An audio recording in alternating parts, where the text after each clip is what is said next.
Hi hello అండి, welcome to Kannayya channel. ఈరోజు మనం శంకు పూల యొక్క విశిష్టతను గురించి తెలుసుకుందామండి. శ్రీ మహావిష్ణువుకి, లక్ష్మీదేవికి మరియు శనీశ్వరునికి శంకు పూలు అంటే చాలా ఇష్టం అండి. ఎవరైతే ఈ మొక్కని ఇంట్లో పెంచుకుంటారో వాళ్ళపైన శ్రీ మహావిష్ణువు, లక్ష్మీదేవి మరియు శనీశ్వరుని అనుగ్రహం ఉంటుందండి. ఈ మొక్కను ఇంట్లో పెంచుకుంటే ఆర్థిక ఇబ్బందులు పోయి ఐశ్వర్యం కలుగుతుంది. సోమవారం రోజు 5 శంకు పువ్వులను తీసుకుని నదిలో కానీ లేదా పారే నీటిలో కానీ కలిపితే ఆర్థిక ఇబ్బందులు తొలగుతాయి. డబ్బు సమస్యను అధిగమించడానికి సోమవారం ఈ పుష్పాలను శివలింగానికి సమర్పించాలి. ఈ శంకు పూలు అంటే శివయ్యకు కూడా చాలా ఇష్టమండి. శనివారం రోజు శనీశ్వరునికి ఈ పుష్పాలతో అలంకరించడం వలన వారి జాతకంలో ఉన్నటువంటి శని స్థానాన్ని బలపరుస్తుంది. శనిదేవుడు మీకు ఉత్తమ ఫలితాలను కలిగిస్తాడు. మీకు డబ్బుకు లోటుండదు. ఉద్యోగంలో ఏమైనా సమస్యలు ఉంటే ఈ శంకు పూలతో శ్రీ మహావిష్ణువును పూజిస్తే సమస్యలన్నీ తొలగిస్తాడు. ప్రమోషన్ రాకపోయినా, ఎలాంటి ఉద్యోగ సమస్యలు ఉన్నా ఒక్కటే పరిష్కారం: శంకు పూలతో శ్రీ మహావిష్ణువుని, లక్ష్మీదేవిని పూజించడం. ఇలా ఈ పుష్పాలు ఆధ్యాత్మిక పరంగానే కాకుండా ఆరోగ్యపరంగా కూడా ఎనలేని సహాయాన్ని మనకు అందిస్తుంటాయి. మన పూర్వీకులు ఈ శంకు పుష్పాలను ఆయుర్వేద వైద్యంలో ఎక్కువగా ఉపయోగించేవారు. ఈ మొక్క ఫాబేసి కుటుంబానికి చెందిన తీగజాతికి చెందిన మొక్క. వీటిని సంస్కృతంలో గిరికర్ణిక అని పిలుస్తారు. విష్ణుక్రాంత వృక్షానికి చెందినది. వినాయక చవితి రోజు చేసుకునే వరసిద్ధి వినాయక ఏకవింశతి పత్రి పూజా క్రమంలో ఈ ఆకు 10వది. ఈ మొక్కలు ఆసియా ఖండానికి చెందినవి. తర్వాత ప్రపంచమంతా విస్తరించాయి. కొన్ని ప్రాంతాల్లో ఈ మొక్కలను తోటలుగా కూడా పెంచుతారు. ఈ చెట్టు గుబురు చెట్టుగా పెరుగుతుంది. ఈ శంకు పువ్వులను కొన్ని రోజుల క్రితం వరకు కేవలం అందం కోసం పెంచుకునే మొక్కగానే మనలో చాలా మందికి తెలుసు. అయితే ఈ మధ్యకాలంలో ఆరోగ్య ప్రయోజనాలను కూడా అందిస్తుందని చెబుతున్నారు. ఈ మొక్కను పూర్వకాలంలో ఆయుర్వేద వైద్యంలో ఎక్కువగా ఉపయోగించేవారు. మళ్ళీ ఇప్పుడు అనేక పరిశోధన అనంతరం మళ్ళీ ఆరోగ్యానికి శంఖం పుష్పం ఉపయోగపడుతుందని అంటున్నారు. శంకు మొక్కను ఎక్కువగా ఫుడ్ కలర్ గాను, టీ గాను ఉపయోగించడం వలన బాగా పాపులర్ అయింది.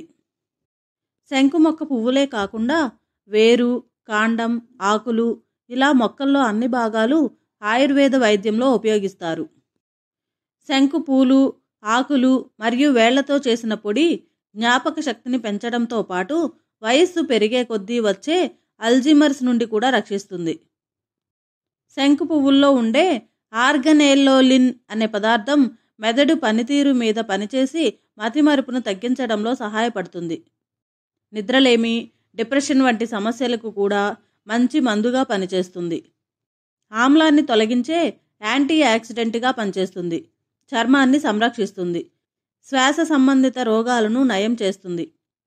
ఎవరికైనా దెబ్బలు తగిలి వాపు వచ్చిన సమయంలో ఈ నీలపు శంకు పువ్వుల చెట్టు ఆకులతో పసుపుని కలిపి రుబ్బి ఆ వాపుపై పెట్టి కట్టుకడితే వాపు తగ్గుతుంది.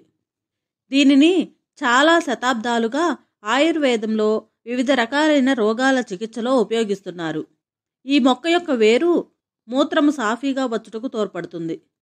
శంకు పువ్వులో ఉండే ప్రొయంతోసైనిడిన్ అనే యాంటీ ఆక్సిడెంట్ కంటి నరాల్లో కంటి సరఫరా బాగా జరిగేలా చేసి రెటీనా దెబ్బతినకుండా కాపాడటమే కాకుండా గ్లకోమా వంటి శాంతి సమస్యలు రాకుండా చేస్తుంది. చర్మంలో కొలాజన్ ఉత్పత్తిని పెంచి చర్మం మీద ముడతలు రాకుండా చేస్తుంది. ఈ శంకు పుష్పం మధుమేహ రోగులకు కూడా చాలా సహాయం చేస్తుంది. రక్తంలో చక్కెర స్థాయిలను నియంత్రణలో ఉండేలా చేస్తుంది. మహిళలకు గర్భ సంబంధిత రోగాలను నయం చేయటంలో శంకు పువ్వులు సూపర్గా పనిచేస్తాయి. నెలసరి సమస్యలు, సంతానలేమి, యూరినల్ ఇన్ఫెక్షన్లు దూరం చేసుకోవాలంటే శంకు పువ్వులను ఎండబెట్టి తీసుకోవడం ద్వారా మంచి ఫలితం ఉంటుంది. ఈ శంకు పుష్పాలు జుట్టు తొందరగా తెల్లపడకుండా చేస్తుంది. శంకు పువ్వును లేదా ఆకును నోటిలో వేసుకుని నమలొచ్చు. లేదా నీటిలో ఆకులు లేదా పువ్వులు లేదా శంకు మొక్కలో ఏ భాగాన్ని అయినా వేసి మరిగించి ఆ కషాయాన్ని వడగట్టి త్రాగవచ్చు.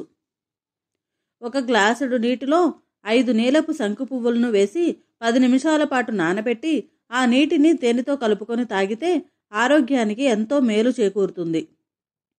అయితే ఈ పానీయాన్ని నెలకి ఒక్కసారి మాత్రమే వినియోగిస్తే మంచిదని ఆయుర్వేద నిపుణులు సూచిస్తున్నారు. నీలం రంగులో ఉండే శంకు పువ్వులను ఎండబెట్టి పొడి రూపంలో నిల్వ చేసి ఫుడ్ కలర్గా అనేక రకాల స్వీట్స్, కేకులు, ఐస్ క్రీమ్స్ వంటి వాటిల్లో విరివిగా వాడుతున్నారు. ఇన్ని ప్రయోజనాలు ఉన్న ఈ శంకు మొక్కను నాటడానికి కూడా వాస్తు నియమాలు ఉన్నాయండి. ఏ దిశలో నాటాలి, ఏ రోజున నాటాలి అనే విషయాలను కూడా తెలుసుకుందాము. ఏ దిశలో నాటాలి అంటే, వాస్తు శాస్త్రం ప్రకారం ఈ మొక్కను ఇంటికి తూర్పు, ఉత్తరం, ఈశాన్య దిశలో నాటడం చాలా శుభప్రదంగా పరిగణించబడుతుంది. ఈ దిశను దైవిక దిశగా పరిగణిస్తారు. ఈ దిశలో శంఖాకార పువ్వుల మొక్కను నాటడం వల్ల ఇంటికి ఆనందం, శ్రేయస్సు లభిస్తుంది. ప్రధాన ద్వారానికి కుడివైపున ఈ మొక్కను నాటడం ద్వారా చాలా మంచిదని భావిస్తారు. ఇలా చేయటం వల్ల ఇంట్లో శుభ ఫలితాలు, సంతోషం వెల్లివిరుస్తాయి. అయితే ఈ మొక్కను ఎప్పుడూ కూడా పశ్చిమ మరియు దక్షిణ దిశలో నాటకూడదు. ఈ శంకు మొక్కను ఏ రోజున నాటాలంటే గురు, శుక్రవారాల్లో ఇంట్లో నాటాలి. గురువారం మహావిష్ణువుకి మరియు శుక్రవారం అయితే లక్ష్మీదేవికి అంకితం చేయబడుతుంది. ఈ 2 రోజుల్లో ఏదైనా ఒక రోజు ఈ మొక్క నాటడం శుభప్రదంగా భావిస్తారు. శుక్రవారం రోజున ఈ మొక్కను నాటడం వలన లక్ష్మీదేవి ఇంటికి చేరుతుంది. గురువారం రోజున ఈ మొక్కను నాటడం వలన విష్ణువు ఆశీస్సులు మీ వెంటే ఉంటాయనే విశ్వాసం. ఈ విధంగా వాస్తు శాస్త్రం ప్రకారం ఈ మొక్కను ఇంట్లో పెడితే కనుక డబ్బుకు సంబంధించిన సమస్యలు తొలగిపోతాయి. నీలం శంకు పుష్పం మొక్క సంపదను ఆకర్షిస్తుంది. వాస్తు ప్రకారం ఈ మొక్కను నాటడం వల్ల ఇంట్లో సానుకూల శక్తి ప్రసరిస్తుంది. తద్వారా వ్యక్తి జీవితంలో విజయం సాధిస్తాడు. చెడు సంఘటనలు జీవితం నుండి దూరంగా వెళ్తాయని నమ్మకం. ఈ మొక్క నాటిన ఇంట్లో లక్ష్మీదేవి కొలువై ఉంటుంది. ధనవంతులు కావటానికి మీరు పడిన కష్టానికి తగిన ఫలితం దక్కుతుంది. కుటుంబ సభ్యుల్లో తెలివితేటలు కూడా పెరుగుతాయి. విన్నారు కదండి, శంకుపూల మొక్క యొక్క ప్రయోజనాలు చాలా ఉన్నాయండి. ఆధ్యాత్మిక పరంగా, ఆరోగ్యపరంగా కూడాను. ఈ మొక్కకి పెద్దగా పోషణ ఏం అవసరం లేదండి, అదే పెరుగుతుంది, గుబురుగా వస్తుంది, చక్కగా పూలు వస్తాయండి. అందరూ ఇంట్లో ఈ మొక్కను పెట్టడానికి ప్రయత్నించండి. ఈ వీడియో కనుక మీకు నచ్చినట్లయితే లైక్ చేసి, షేర్ చేసి, సబ్స్క్రైబ్ చేయండి. Thank you.